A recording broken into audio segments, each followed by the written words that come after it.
does accessibility mean to you?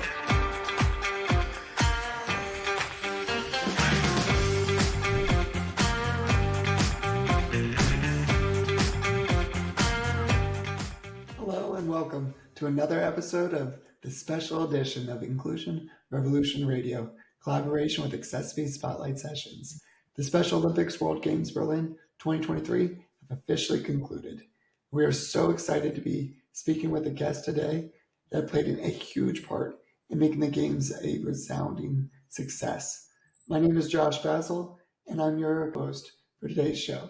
I'm a C45 quadriplegic paralyzed below my shoulders and a power wheelchair user. I'm the community relations manager at accessiBe and a passionate disability rights advocate and trial attorney focused on breaking down barriers to access and inclusion for people with disabilities. Today we'll be talking with the Chief Marketing and Communications Officer for the Games, Albert Tuemann. While the Games were an incredible event, they required fans cheering on athletes and media from all over the world covering the stories as they crossed the finish line. That's exactly where Albert and his team came in.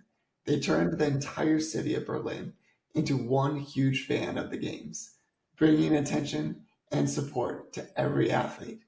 Thank you so much for joining us today, Albert, and welcome to Inclusion Revolution podcast.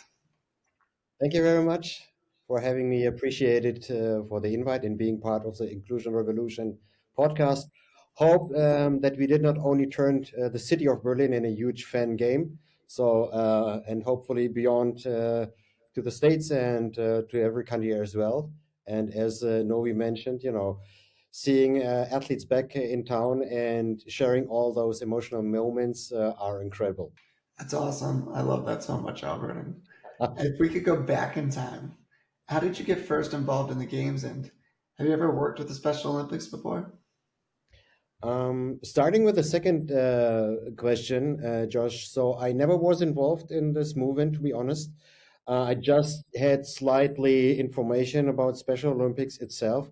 If you are somehow around and having some experience in sports, of course, and be open-minded on the other hand side, there's Olympics, there are Paralympics, there are different World Cups, etc., etc. But at that time, it was 2019, I worked for a huge rental company called Six. And I have still, my hometown is and was Berlin at that time. So I got a call from my two girls and said, Dad, you have to come back. So I said, okay, what should I do right now? Working in another city out of Berlin. So the priority was clear set by my girls. And now I have three ones, but that's another thing. But the two said clearly, you have to come back, and said, okay, let's look what is around. So I saw this open vacation this open position, and of course I tried to figure out what is Special Olympics at first, and what is a movement, and what is the rank of the World Games itself, so the level of the World Games. So you get familiar with this movement and with the World Games. So I applied for this job, and lucky me, I got the job at 2019. By end of 2019, I was one of 3 or 4 at that time for the organizing committee. So beside the German program, how we call it, and as you know, there are different programs around the world. So Germany was, got the bid at that time and created a local organizing committee with 4 in the management role. So I took the management role of marketing and communication at that time. Lucky you, but lucky Games that they were able to have you, Albert. And I'd love to learn more kind of about your role at the Games and kind of your perspective on the importance of marketing and communication on such a large scale event. Yeah. As mentioned already before, so my role is actually responsible for everything what is related to marketing, PR, and media at that time. So that means that within our management team, I'm responsible for let's make it clear, for the visibility and the media coverage on various channels. So if you start actually to consider how this could look like after a couple of years, if you start really from scratch, and normally the athletes gives you actually the importance of marketing and communication. So we did it quite clear. The importance of marketing can be described very easily from my point of view. How much visibility you want to have. So if you ask all the athletes, and we did a couple of workshops before, they said we want more perception, more visibility. So the importance of marketing communication is clear set. It's very important. It's actually very, very important for each athlete. Yeah. I just can add tons of stories which I experienced, from single athletes to different team competitions, whatever it is, athlete disco, even the closing ceremonies. So there are a lot of moments, but for me was actually we got prepared for the opening ceremony, and what is left is, of course, there are the opening ceremony. You have different sports, you have different medals, you have different competitions, whatever it is, tears, laughing. That's all about sports, of course. And but coming back, I have my 174 moments. And Albert, you talked a little bit earlier about kind of the marketing and communication, but like, could you kind of, we want to pick your brain. Can you dive into like kind of the deeper strategies of really kind of reaching that global stage? Wow. That's a good one, Josh. Um, when I look back, of course, and you're gonna get this role, and you said, okay, how this should look like actually after 4 years. So what is the outcome at the Word Game? So never was expecting something big like this, to be honest. I think you can't be prepared, but and then of course you have to make up your strategy. You are coming back, with a couple of experience from different agencies, from different companies. You have your experience due to sports, due to your sports experience. So my my goal was to create a team from scratch, to be honest. So I got the first organizing structure. I turned actually the paper and said, can I start like this? And he said, of course you can. So I scratched my team, and from my point of view, you're like a coach. You are like a coach of a team. So you have to be prepared, and if you want to play the Word Games, if you want to play at Champions League and you're going to win, you have to create your team not just of leaders, not just of people which are knowledge, but you have to create a team out of mixtures of seniors, of juniors, and those who are creating the same vision as you have. So of course I created at the beginning my vision, and I gave trust to my team. I get trust back. So we created then the strategy together with our athletes, and this is actually the main thing, because within the organizing committee we had athletes, former athletes, which said, "I don't want to athlete. I don't want to be taking part as an athlete. I want to be part of the local organizing committee." So the point actually, we got really clear feedback from our athletes, from our, let's say, employees, not athletes anymore, employees. They give us tremendous feedback, which we can use, to create the real strategy, because it's not just what we know and what we have to implement. The athletes gives us back what they need. So in terms of, let's say, more empowerment, more participation for people with ID through the power of sports, but also beyond the sports. So we slowly formed the roadmap and the ramp up for, especially for awareness. This is what I mentioned before. Everybody is seeking for awareness at that time, so they want to be visible. If you see, we passed COVID 2 years, so we had inflation, we have war in Europe, so there are a lot of things going around, but the main thing, if you ask athletes, they want to be visible, not hiding.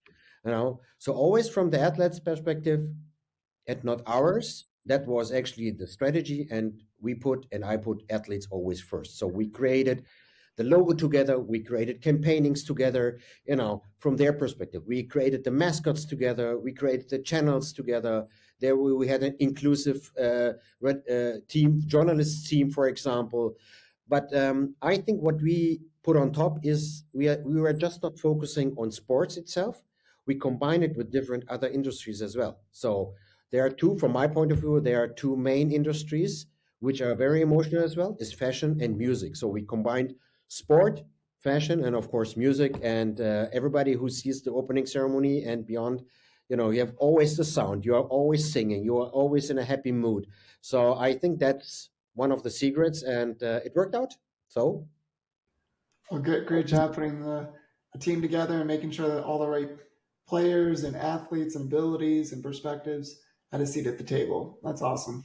And Albert, what do you think around kind of the messaging around inclusion and accessibility resonates with so many people, and kind of how can those who participated in the games continue to push that messaging? yeah. Um, you know, you would say it's purpose, you would say it's momentum, whatever. It's currently also more than a momentum, I would say. We are all looking for purpose. Whether in our private lives, in sport, at work, maybe due to COVID, maybe due to inflation, maybe to private circumstances, whatever it is. And as I said, we are a performance-oriented society. That's what we all know. But we must not focus just on performance and commerce. We need, that's the reason why we are of course doing that. We need, from the perspective of inclusive society, one society, not separated. We need one with each other, not differentiated, and we need actually one humanity. So and if we understand this vision, this idea of inclusive work, and we are all ambassadors of those visions, I think then we are, how we call it, unbeatable together. I like that. And what can other companies or organizations do to replicate the inclusion strategy that your team so successfully implemented? um yeah, it's actually not such, there is not such this strategy what you can took and implement. I think always, if you are in this position and you have to create a sporting event or something, or another event, it could be a small one, even. So the point is actually understand your target group, understand your customer, as we said, understand your partners, be open, empathic, allow, and this is one of my main things, allow mistakes, and be self-critical, and of course learn. So it's, even if I create and I have more than 30 people in my team, I'm learning every day from them, how they move on, how they implement strategies. Of course, you are the coach, as I said, and you have to, and you have to have a bit of much more of a leadership in another term, but not from the knowledge side. So that's the reason why you have your people here. That's the reason why you give them trust. But in general, I would say allow mistakes, be self-critical, and learn. And then I think then you can do whatever you want to do. Learning every day allows us to grow in beautiful directions and keep moving forward. And I Yeah. would love to also kind of know what steps or things can kind of marketing and communication departments do within other organizations to make certain that kind of information is accessible to all.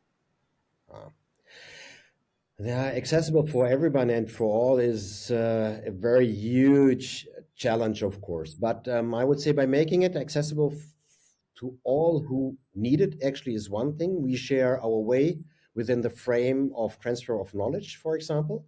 It's open, we share them. It can work for Germany, for Europe, but it always needs an individual adaptation. So, of course, somebody who wants to create an accessible event, what does it mean? A barrier-free event, what does it mean?